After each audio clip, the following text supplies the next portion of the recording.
Hi, my name's Ishmael and today we're going to be talking about not a problem, or rather not having problems. Now, what do I really mean by this? I mean by the phrases you use when you talk, because a lot of people say things like no problem, not a problem, great, and things like this. And we need to learn about how the language we use actually influences the things that the people we're talking to think. So, how does the language actually influence people? Well, it's all done on a subconscious level, as most things are. They all happen subconsciously, being the depths of your brain that you don't realise you use more often than the actual brain itself, or rather the conscious brain.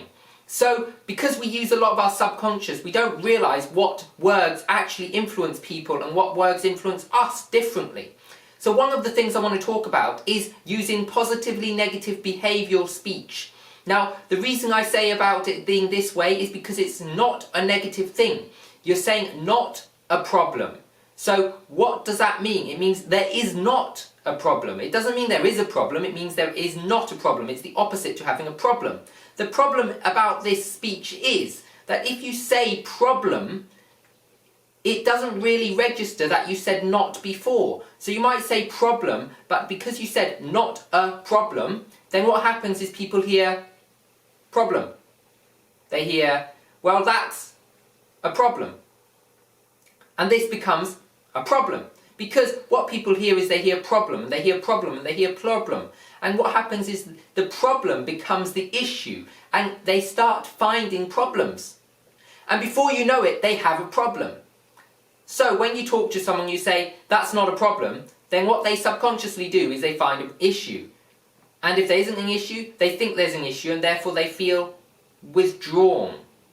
And this withdrawal causes conflict.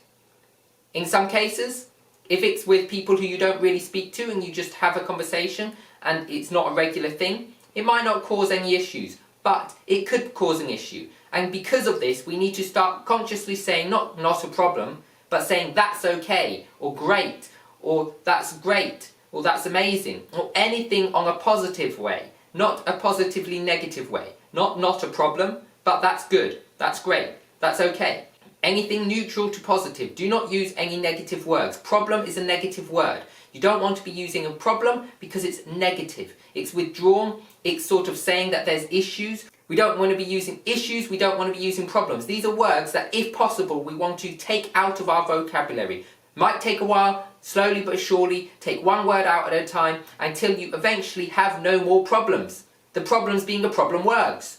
So, if you like this channel, subscribe, whack that bell notification icon and get notified of videos coming out each and every week. How to solve not a problem issues. Because they're not a problem, but they might become a problem in the future.